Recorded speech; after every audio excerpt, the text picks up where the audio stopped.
on September 17, 2019 at the Lebanon High School in the Herman B. Wells Community Center. This meeting is a meeting of the school board in public for the purpose of conducting school corporation's business and is not considered a public meeting. There will be time for public participation as indicated on the agenda. Visitors requesting permission to address the board on a specific agenda item should sign in before the meeting starts on a form at the board table.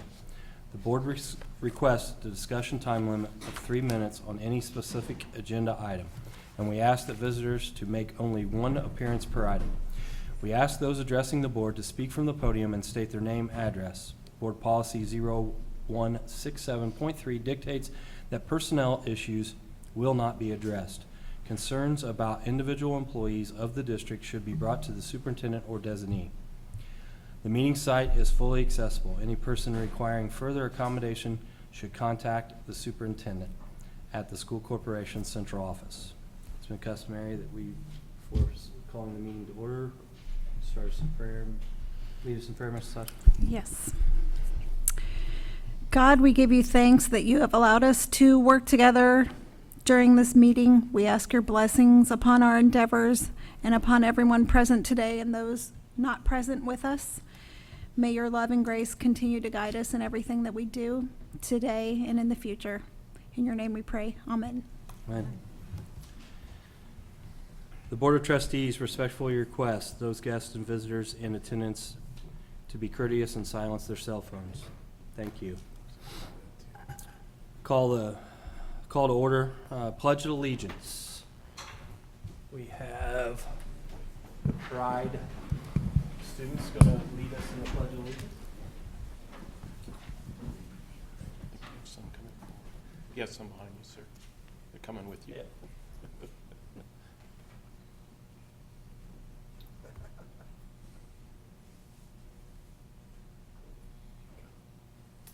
I pledge allegiance to the flag of the United States of America and to the republic for which it stands, one nation, under God, indivisible, with liberty and justice for all. Thank you. Roll call. Please show that we have all members in attendance and we have a quorum. Mission statement. Mr. Kerr. Lebanon Community School Corporation will cultivate and enrich every student by influencing and enriching their lives through the power of education, and do so in a positive and safe learning environment. Thank you, Mr. Herr. Superintendent announcements and celebrations. Dr. Millman. Thank you, President Wiry. And you can see we have a lot of honored guests tonight, so I'll get through our good news and celebrations for you. Last week was homecoming week, and it was a true district-wide celebration. We had amazing support from all of our elementary schools. They averaged 60% participation all week in our dress-up days that were determined by our high school students. Some days the elementaries had as high as 90% participation of students on those days. We had a victory from the football team. That was nice to see from the sidelines, on homecoming especially. Great turnout at the homecoming dance. 521 of our students were in attendance. That one is important, 521. Mr. O'Rourke's very precise in his data. Congratulations to Hattie B. Stokes, who are our initial and inaugural Spirit Award champion among our elementary schools. We tallied scores of dress-up days along with social media presence and social media hits, and combined those for some scores for the students. There was 1 point separating first and second. I won't say who's second because it'll just, it'll just anger them even more. So we'll just congratulate Hattie B. Stokes. 8 points separated 1 through 4, by the way. So just tons of participation from our elementary. Great attendance from our elementary and middle school students. If you were at the game, you saw the elementary students and middle school winners, 8th grade winners on the track. And congratulations to the 8th grade class for being the initial inaugural Spirit Award winner in the class battle at middle school. I'm sure that's going to elevate to completely new levels next year now that we have a trophy involved. And we have a lot more planned for next year. So thank you to everyone in the community for a great week of Tiger Pride last week. Congratulations to our Lebanon Lady Tigers golf team, coached by Maddie Wethington, who captured the Sagamore Conference title on Saturday. Last week, Lebanon Middle School teacher Don Polston was featured in a Fox 59 and CBS 4 story about helping our students understand the impact of the events of September 11th. They have an annual Everyday Heroes Luncheon, many of you may be aware of, and we served over 60 local first responders in our community to thank them for their efforts and continued protection of the Lebanon community. Lebanon Middle School science teacher Debbie Brandt coordinated a presentation for girls to learn about opportunities in STEM careers. And this featured an Eli Lilly employee and Miss Indiana competitor, Anaya Birdsong. And I got to see, I wasn't able to attend personally, got to see some of her demonstration. It was really great that she was able to meet with our girls and encourage them to, in STEM endeavors and pursuits after high school. Thanks to generous donors, Mrs. Warren and Mrs. Anderson's kindergarten students at Central Elementary will receive one free scholastic book each month. That's exciting for them. Perry Worth Elementary students had a visit from Retro Bill, a friend of the Boone County Sheriff's Office, for motivational words about being yourself and treating everyone with kindness and respect. And finally, two Lebanon High School students just this week, we became aware, have been named National Merit Commended Students for the 2020 National Merit Scholarship Program. And we'd like to congratulate Philip Betts and Lucas Farrell for that honor. That is a rare air where they have reached, with their PSAT scores, a very elite group of students nationally with their scores. So congratulations to them and all the efforts in the high school for helping make that possible, and of course their parents as well. So that's it for our celebrations this evening. Thank you. We need approval of minutes for the August 20th, 2019 regular meeting. Need a motion? I'll make the motion. Mrs. Keith? Second? Second. Mr. Hurd? Any questions?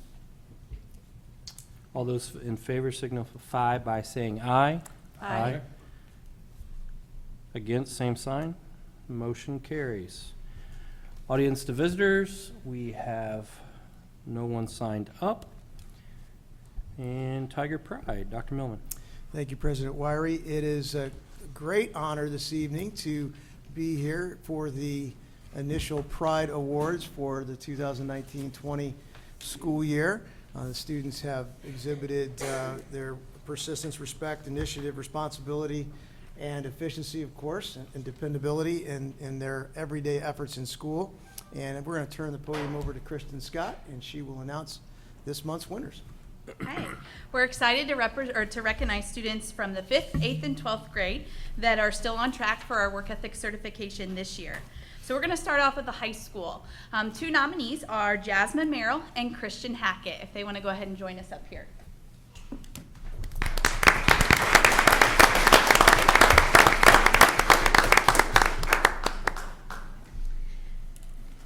The LHS staff is very proud to nominate both Jasmine and Christian as their first LCSC Tiger Pride champions for the year.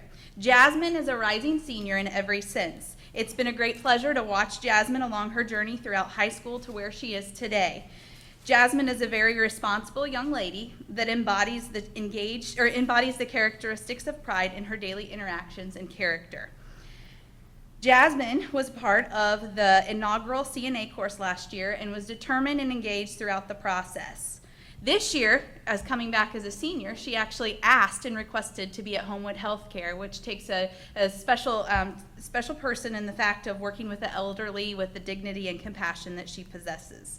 Her professional goals are to become a nurse, and she is a young lady who is just starting to realize the immense potential that she possesses.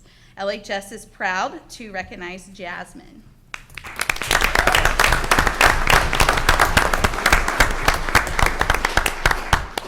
Christian Hackett is an amazing young man and also a servant leader. Christian exemplifies Tiger Pride in everything that he does. He's the type of student and community member that makes those around him better.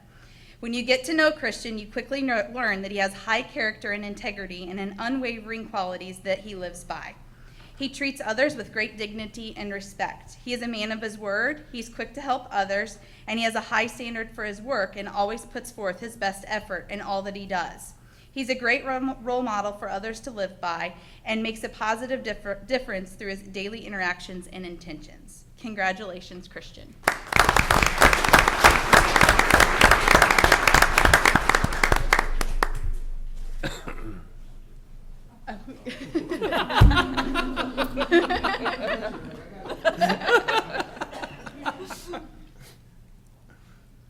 The middle school is pleased to honor Emma Hornbecker and Kate Williams.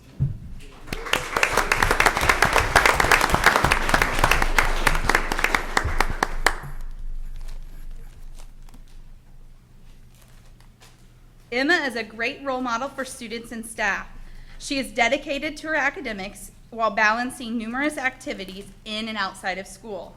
She demonstrates a great passion for school and being a great citizen. The Bulldog team is proud to recognize Emma.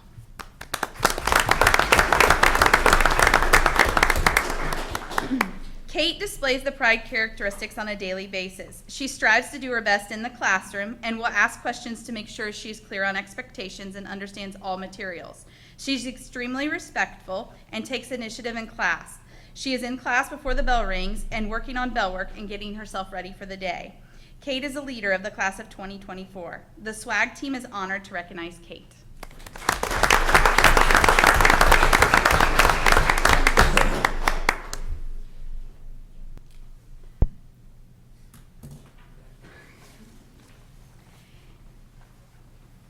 If the students from Central, Harney, Haddeby Stokes, and Perry Worth would please join Dr. Milliman.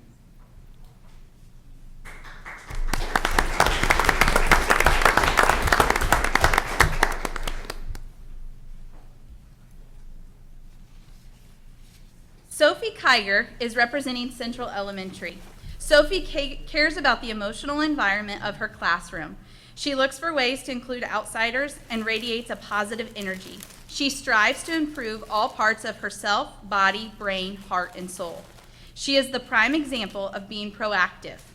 Sophie embraces a positive attitude even when things are tough. Her personal mission statement is to be kind and love everyone, even when she's grumpy. Sophie is a leader. Congratulations, Sophie. Alicia Rose is representing Harney Elementary. Alicia is a kind and helpful individual that shows respect towards her classmates and teachers. She works hard and completes her assignments to the best of her ability. She's dependable and conscientious. She has a positive attitude and has a smile for everyone. She does the right thing even when no one is looking. It is a blessing to have her at Harney. Congrats. Sydney Smock is representing Haddeby Stokes. Sydney fits the mold for Tiger Pride perfectly. She uses persistence daily when working on challenging problems in her schoolwork and uses the school's lifelines even when others are not. She uses respectfulness when talking to her friends, classmates, and teachers and other adults in and outside of the school. She always uses initiative throughout the day and moves on to the new task without being told. The teacher can depend on Sydney to be a good example throughout everything she does in the classroom. Sydney has a large heart and makes sure that she shows that to anyone around her. Not only does she make herself live up to these high expectations, she wants and helps her classmates to live up to them as well. She's a perfect representative of a Tiger Cub.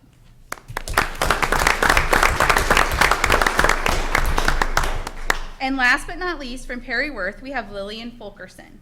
Lillian is one of the most caring students at Perry Worth. She takes the initiative to seek those students who are left out and make an effort to include them. She shows great responsibility to not only exceed our expectations for student behavior, but also model it for others. Congratulations, Lillian.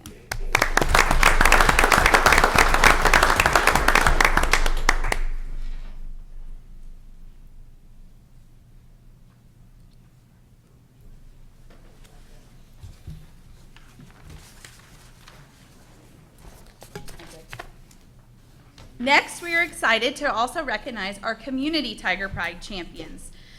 First off, we'd like to recognize Assistant Police Chief Brad Bailey.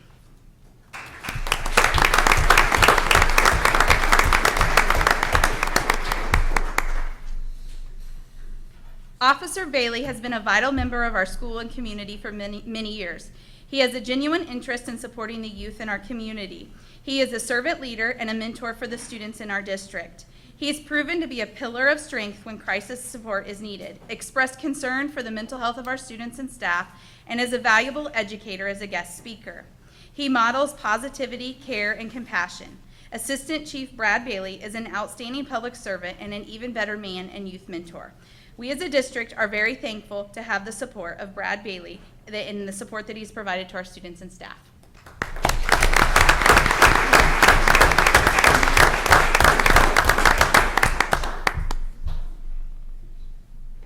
Next, we'd like to recognize David All, the precision machining instructor at the Vincennes University Gene Haas Training Center.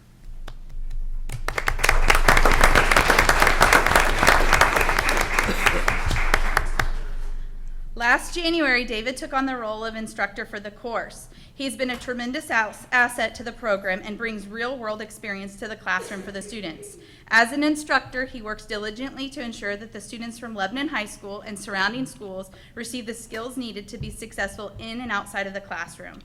David has earned the respect of his students and works to challenge their thinking while teaching them new skills. Thank you, Mr. All.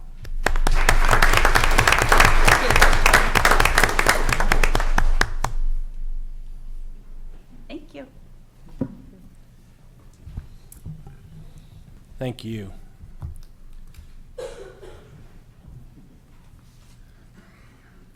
As they are preparing for their last picture, I just wanted to take a moment and thank all of the students and our community partners in the support of our students. Thank you to the parents and everyone that's here to support the students. This is all you can hope for, right? As an educator and as a parent, that our students make good choices.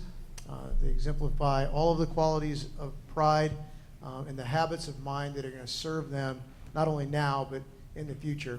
It was really neat too this evening as I was watching the younger students watch the older students and look up to the example that they're setting. And I know that we'll probably see some of these young men and women back here in future grade levels with their choices as well. So thank you all for your support of the students, and it's our honor to honor the students and our community partners this evening. So thank you very much.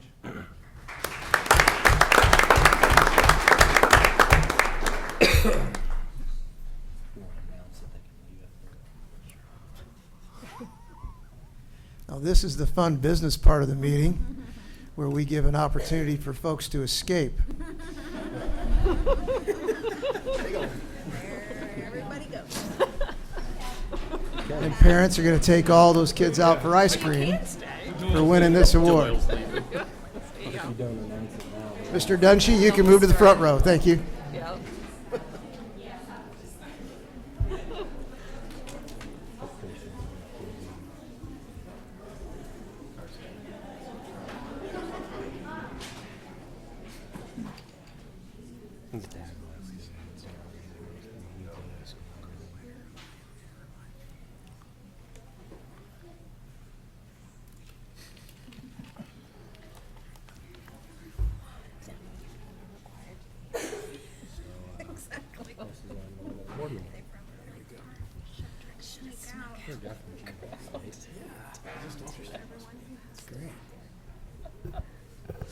Phil, you have to stay.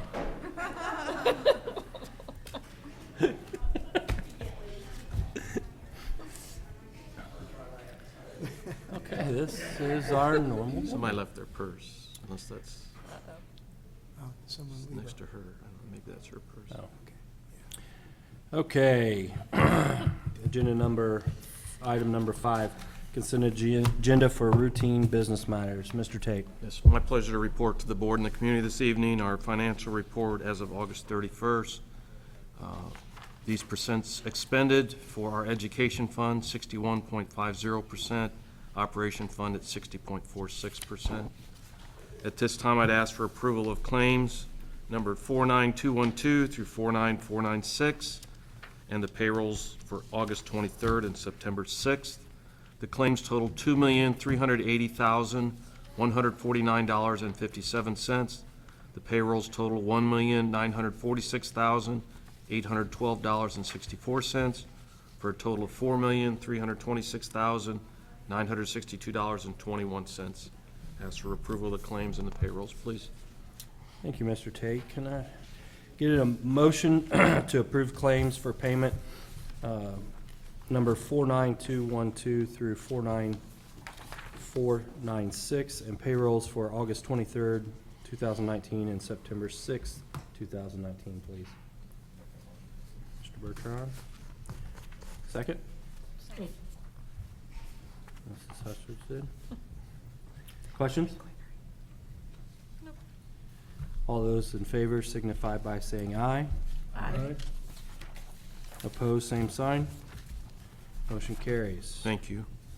Agenda for routine staff matters. Dr. Millman. Thank you, President Wiry.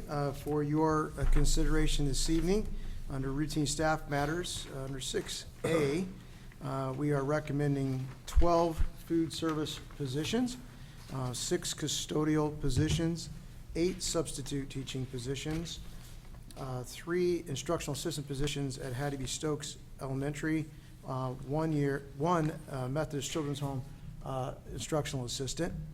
Also, this evening, requesting approval of the completion of the memorandum of understanding with Bob Ross as a result of his resignation effective August 24th. So I'm requesting approval of both the completion of the memorandum of understanding as well as resignation this evening. And 6B, Amanda Scoble is recommending the middle school cross-country stipend to be split 3 ways between Matt Wilson, Craig Burgeon, and Jessica Fouts.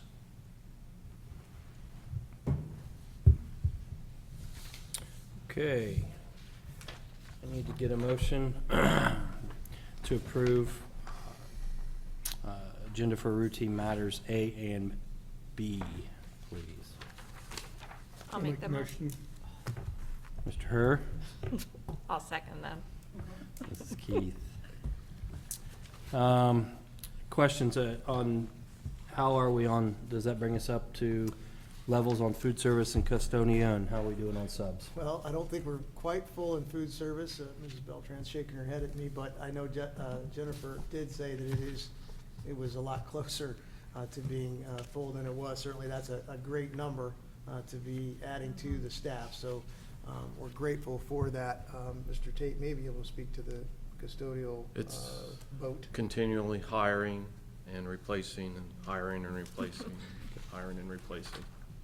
We got a good sub poll now with this group of subs coming in. Substitute teachers. Substitute teacher teachers. poll. Yes. hire- Okay. Correct. Okay. Let it be noted on the record, we could use more substitute teachers. And I'm not familiar with Methodist Children's Home. I don't remember us doing that in the past.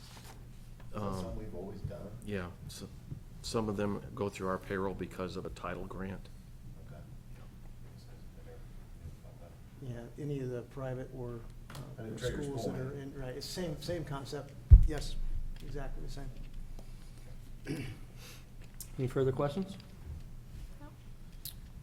All those in favor for approving agenda for routine staff matters A and B signify by saying aye. Aye. Opposed, same sign. Motion carries.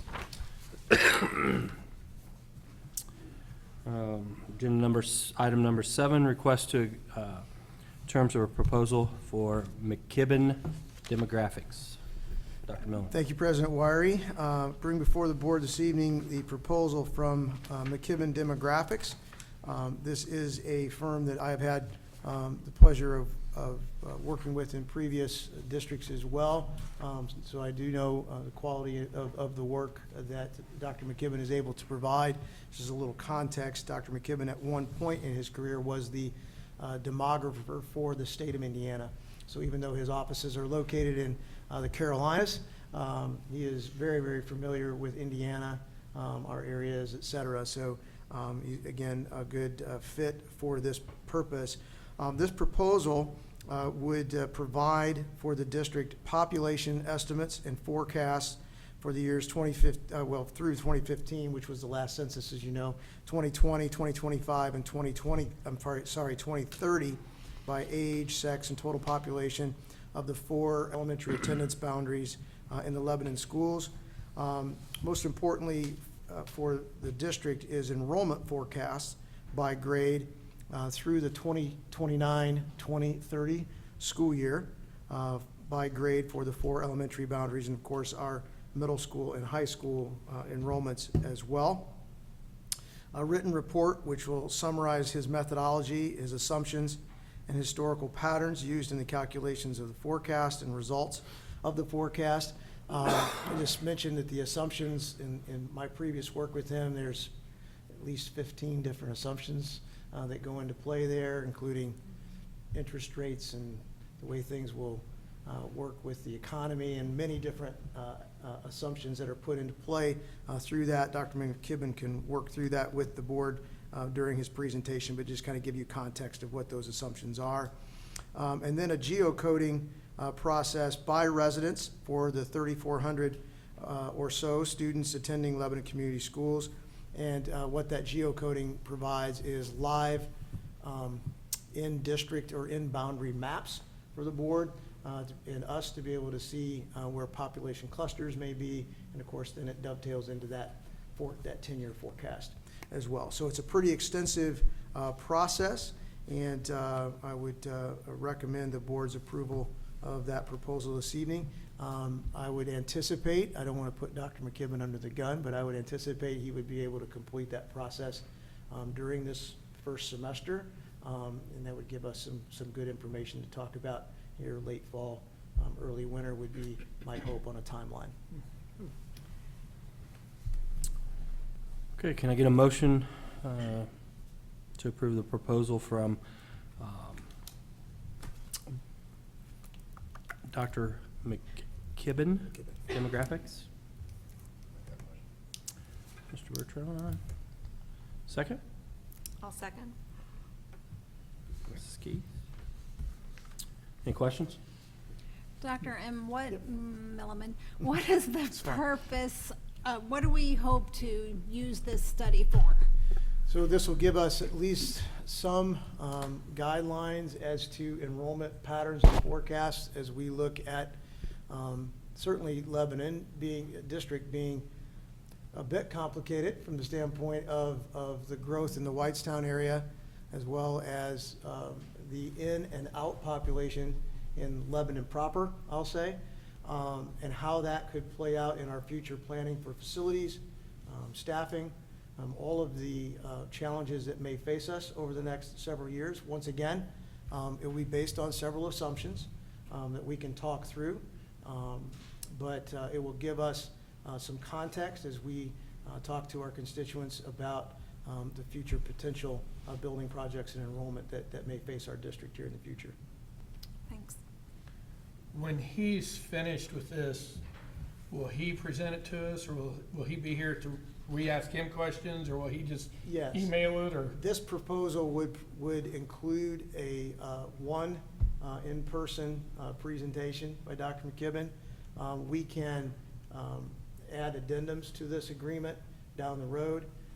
Should there be a need, for example, to look at attendance boundaries when, again, hypothetical buildings are put in place, we could go back to this group because it would have all of the data in place, and they could provide some more presentations to us about scenarios that they would put together. In other words, if we move the boundaries this direction, this is what we would anticipate it happening with the enrollment over the course of the next 5 to 10 years. And so they can provide us with that information. They will do an extensive either in-person or telephonic interviews with the city of Whitestown, with the city of Lebanon, talking about current building projects that are already approved, the type of housing that's going into those neighborhoods, to help them make some of those determinations and forecasts. And will this data belong to us, Yes. or is it proprietary? Okay. Yes. Only as confidential as we want to make it, right? But I would anticipate us presenting it in multiple formats. Quite frankly, I would anticipate sharing it with the superintendent transition focus group that we'll begin actually this week meeting with, if it's completed in time, just to share that with with that group, just to share the challenges and opportunities that the district has in front of it. And that fee, is that just like a one-time fee for the year, or can we utilize him? I mean, how does that work? It's a one-time fee that ends in his report. Yeah. okay. Yep, and then we could engage with him for future work, which would not equal the amount of this initial contract. It would be almost a à la carte type of a situation. Okay. Is this something that have you talked to the city about this, on what your plans are on this? Yes, I did speak to Mayor Gentry about it. Actually, I did. I spoke to both cities about the fact that we would be looking to do this. I'm sure they'll be interested in the results.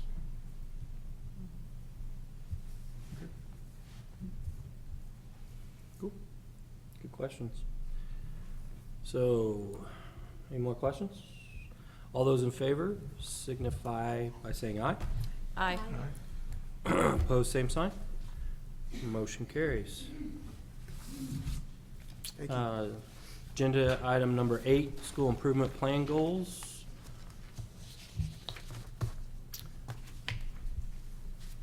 Scott, Evening. good evening. In your packet, you should find probably a 2-page document. It's basically a compilation of the 6 different schools and their school improvement plan goals that they are proposing for the upcoming, the current school year, but it's the plan that is about to be submitted. Each year, we come to you with what is current in their plan, what they're planning to propose, and there's a due date for school improvement plan submission to the Department of Ed of October 11th. That's what brings us to you this evening with these goals. The date sometimes fluctuates depending on the changes that happen at the state level with when assessment data is available and things of that nature. So this is the current plan of the goals for what they're planning to submit. So we're recommending to you at this point in time for your approval. Questions? Looks like, I mean, like 3% seems like it's pretty common. I mean, is that just what is that a common factor that we should utilize, or is that a low factor, or? It's very difficult because, as you know, especially if you're using state assessment, Yeah. we just now got the results for a new state assessment with iLearn, since we're moving from iStep to iLearn. And so that's a new baseline, so to speak. So it's kind of a moving target a little bit.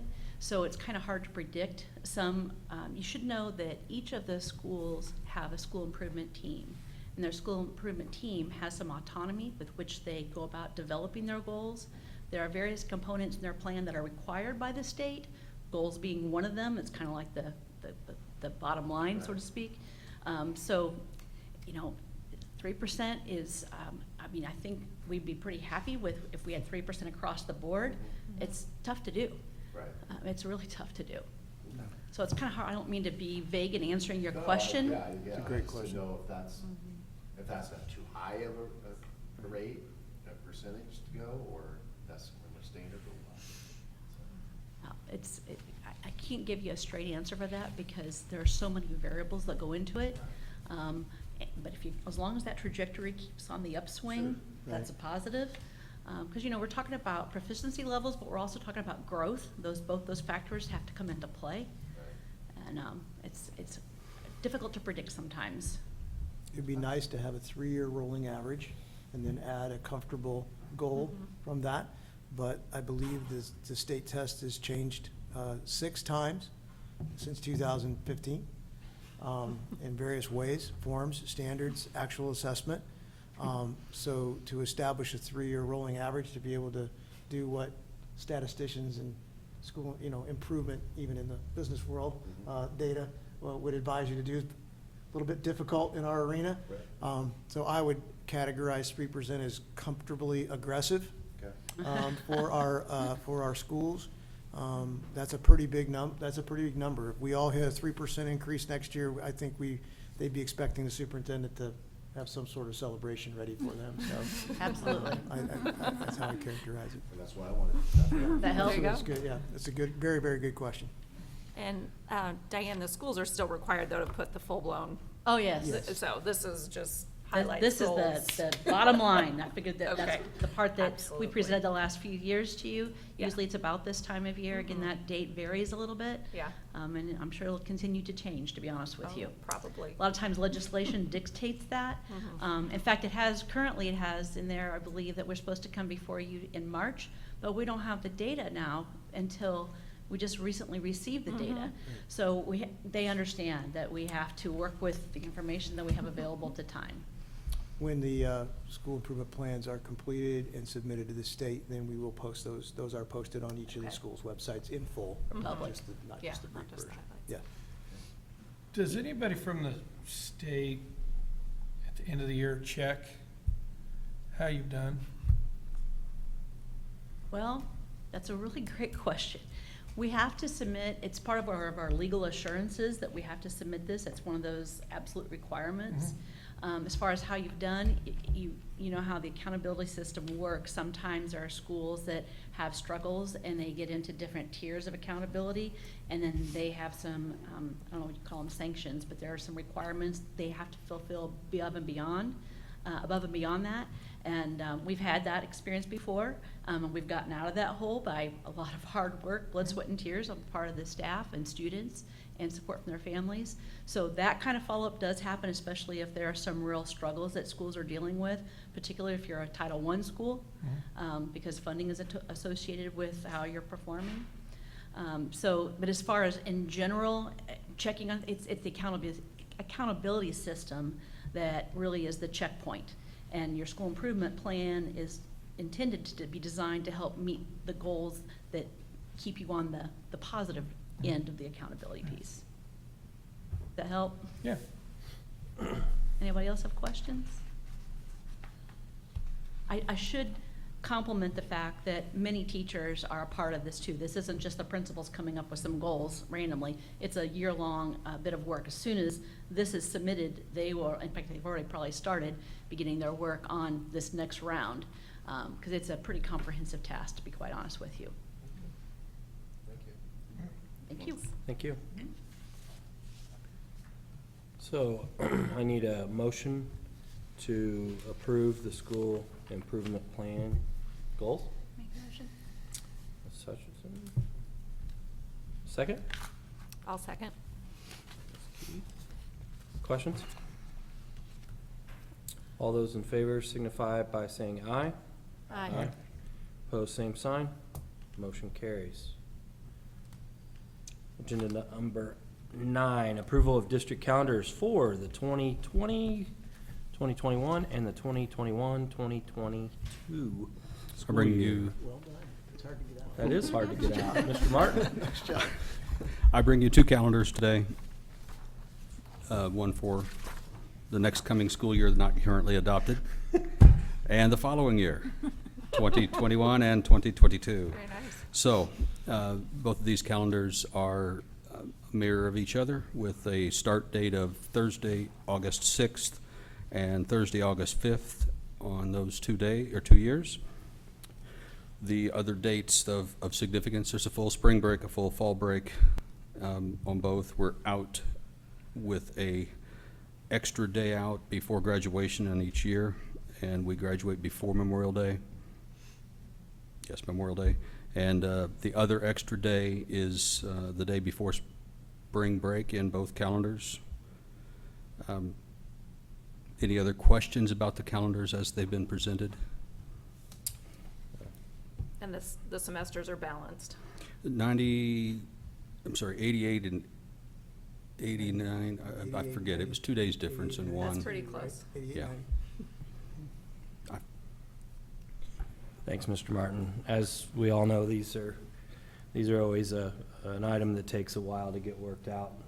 You would think that just putting days of you're going to go to school on a calendar would be easy. It's not like that. So I know we've seen many revisions, and you've included many people in this. So I appreciate you getting this to us so we can get this voted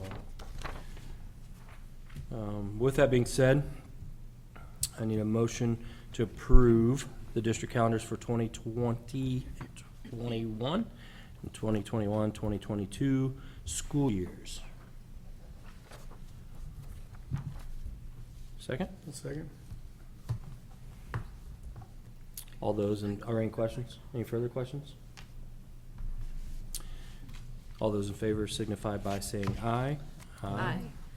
Opposed, same sign. Motion carries. Agenda item number 10, approval of teacher appreciation grant policy. Mr. Tate. Yes, this is an annual requirement by the state. You did this last year.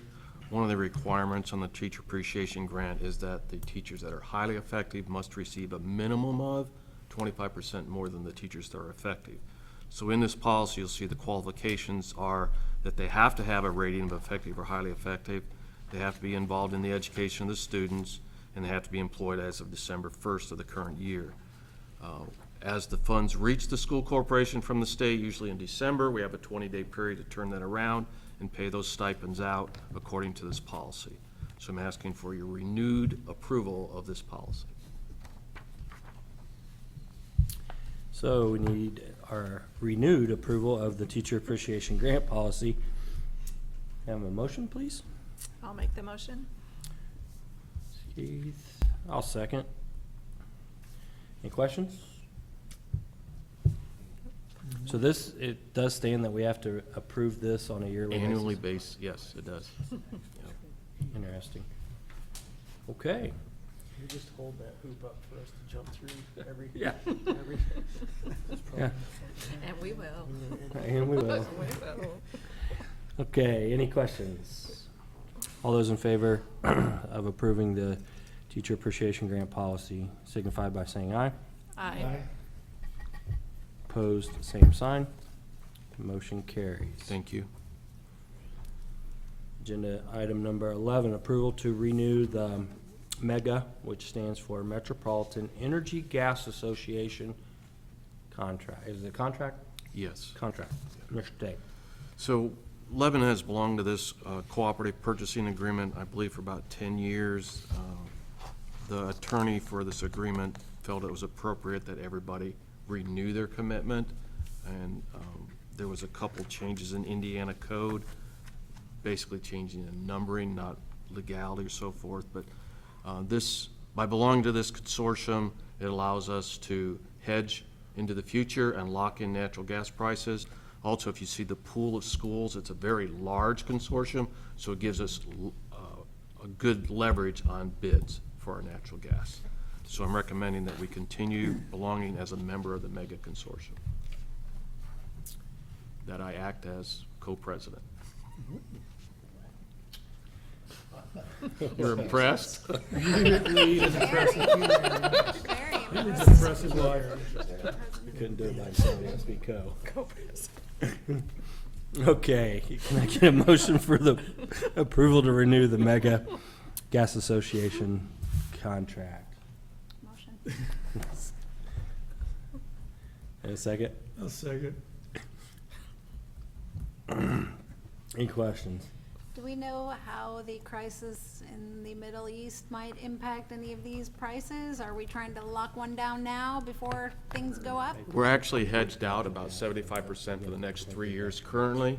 We're looking at doing an RFP for new proposals for the following years after that. So we'll find either the same provider or new providers going forward, but we are locked in about 75% now for the futures, for 3 years. Cool. Any further questions? All those in favor of approval to renew the Mega contract signify by saying aye. Aye. Opposed, same sign. Motion carries. Thank you. There's a wire, I'm gonna ask if I can leave now. No. Thank you. I'm gonna go see if I can talk about being president of natural gas.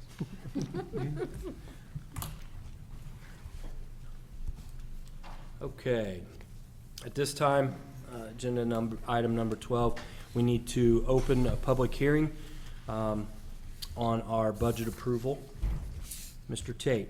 Yes, this will be the second phase of working towards the approval of the budget. Next month, I'll ask for the board to approve the budget and submit to the state. At this time, part of the public hearing, we need to show on the record, and this is new also, so in the minutes, if you'd reflect, Melanie, that we have to state the percent that we're transferring from education fund to operation fund. That percent is 14%. So we are currently transferring 14% of our revenue of the education fund to the operation fund. We're supposed to note that in our board minutes for this hearing.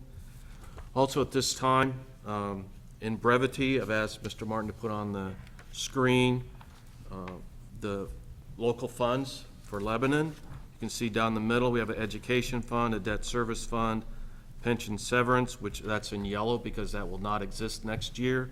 In 2019, we'll have paid that off. We'll have a referendum debt fund and operations fund.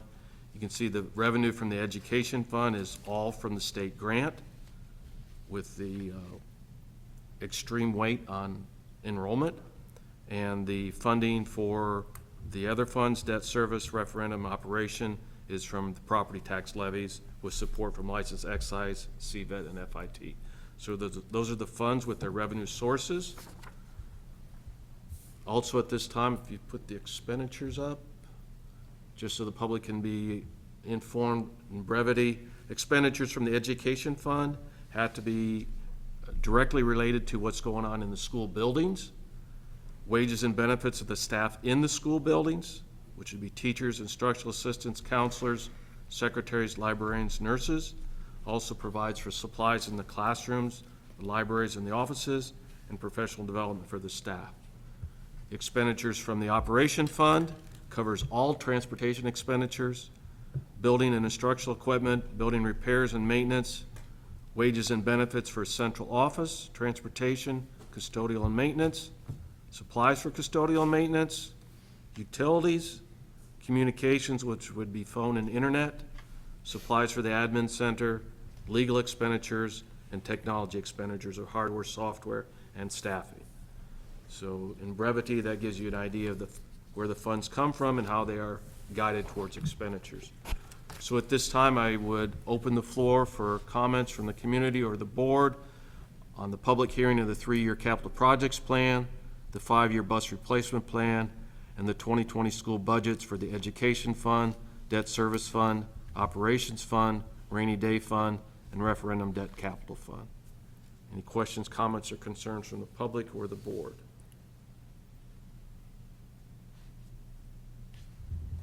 Hearing none, I believe we can close the hearing, Mr. Wiry. Yes, we will close the hearing, public hearing on the budget at this time. Thank you. Thank you, Mr. Tate. Moving forward in new business, agenda item number 13, we have some field trips. Mr. Martin. Yeah, I bring 4 separate field trips for you. Central overnight trip to the Indianapolis Zoo, as well as Harney overnight trip to the Indianapolis Zoo. The dates are shown. And then a Cincinnati trip for the 7th grade and Cleveland trip for the 8th grade. Each of you have a letter describing a bit more about each of them and their costs. Okay, I need a motion to approve the field trips that are listed for Central 3rd grade, Harney 3rd grade, LMS 7th grade, and LMS 8th grade. I'll make the motion. Second? Second. Any questions? Not a question, I just think it's great to see a 7th grade trip added in. I think so, too. 7th grade hasn't had a lot of outside school activities, so it's good to see that they have something planned for them. Yep. Nice activity. Yep. Yeah, it'd be a good day. Okay, no further questions. Need a motion to approve. Everyone in favor signify by saying aye. Aye. Opposed, same sign. Motion carries. Other business? Dave, you want to ask Chief Smith your question before I go into the rest of the stuff? We could just start listing it. It's however you want to do it. Okay, Mr. I'll list President. this first. October 11th, 2019 is our first grading period ends. October 15th is our regular board meeting here in the Herman B. Wells room at 7 p.m. And October 25th through the 21st through the 25th is our fall break. Any other business? How many stop arm violations? We have received 7, we processed 5, and as I said that, this afternoon, 4:30 or so, the judge received 4 more, so. 4. Those are going to be processed. Tuesdays are a bad time. Are the off-duty police and sheriffs, that there was some grant money we talked about last meeting, is that working, or it doesn't sound like it, but are they following the buses? Yes, in all 3 corporations, they're working with Lebanon Designs or Western Boone. They are doing either sitting on the bus or following the bus, either one, it seems to be working. Yeah. Or sitting outside the schools, pulling people over too. That's part of it too. Yeah. There's been quite a bit of that, slowing them down in the school zones, which is great. Which is great. Any other new business or other business? Hearing none, I say we have adjourned.